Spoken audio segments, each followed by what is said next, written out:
Hey guys, what's up? Jimmy here with another Lots of Games video.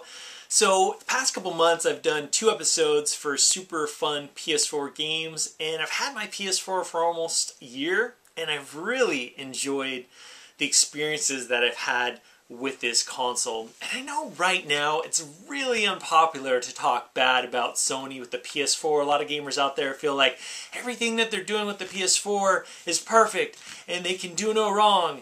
And some of you out there, if you're having issues with your PS4, whether it's network issues or hardware issues, and if you're not letting those things known and giving your honest feedback, you're not doing yourselves any favors at all. Some of you out there might be thinking, Xbox is dumb, I'm gonna fight for the PlayStation Nation. Just stop that, don't do that, okay? You're not doing yourselves any favors at all, okay?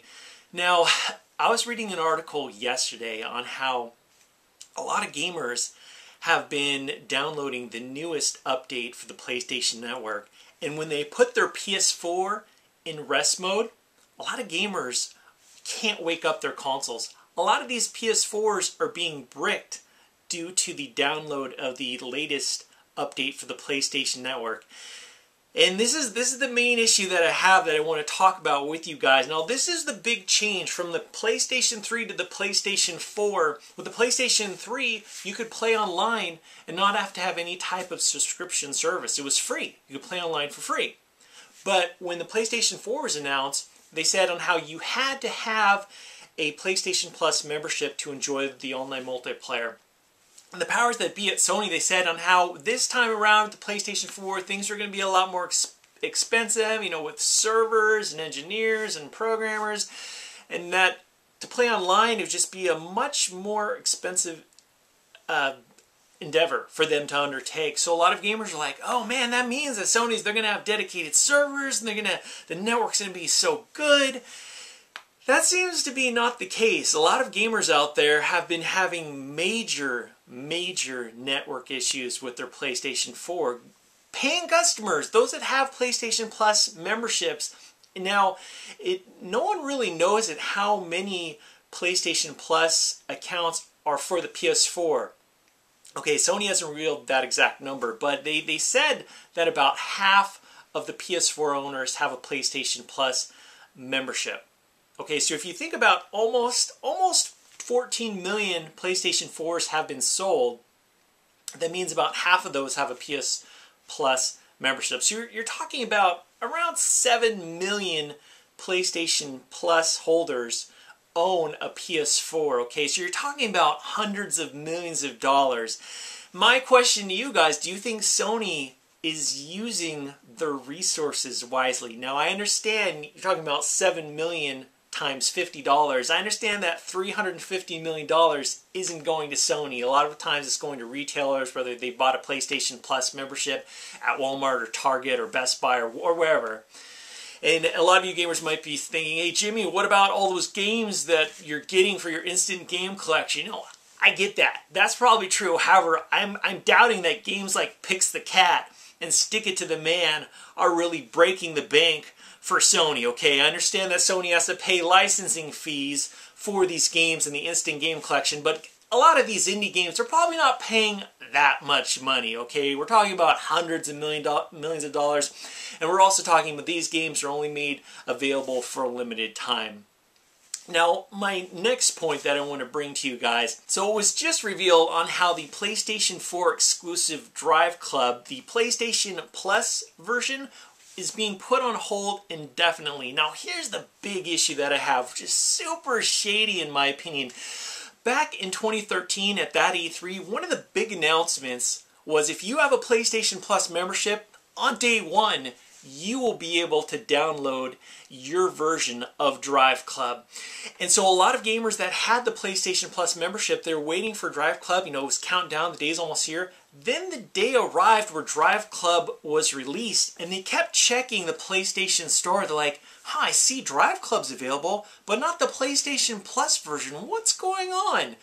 It wasn't until that night that the game was released that they made the announcements on how, you know what, there's major server issues, and unfortunately, Driveclub, the PlayStation Plus version, is going to have to be put on hold, unfortunately, okay? You're telling me that you didn't know the day before or the week before that this was going to be an issue? You're telling me it wasn't until that night that the game was released that was going to be put on hold? So the millions of gamers with a PlayStation Plus subscription, they're out of luck, okay? Now here's the thing. I understand that probably most of the gamers that have a PlayStation Plus membership are probably going online and playing online multiplayer a lot.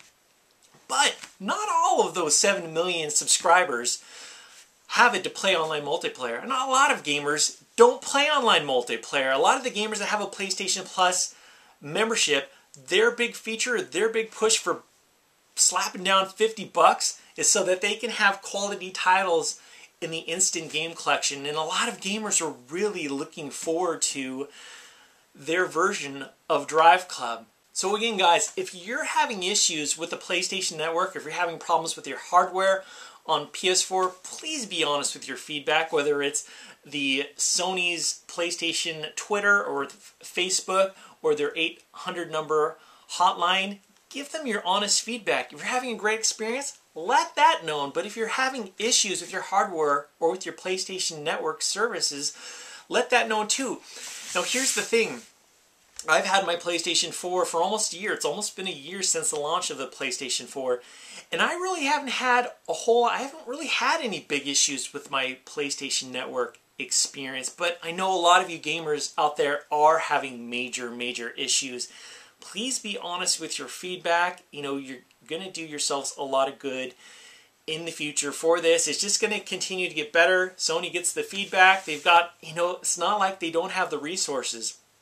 You guys out there are paying really good money to have an excellent service and to have a wonderful experience, you know. $50 a year, you know, you times that for 5-6 years, that's a lot of money that you could have spent on games. But anyway, guys, let your comments know in the section below. And this isn't about fanboyism at all. If there are features that you like a lot on your Xbox One, awesome. If there's features that you like a lot on your PS4, fantastic. But just to kind of go back and forth and fight against the other, you're really not doing gaming any favors at all. Just being honest with you guys today.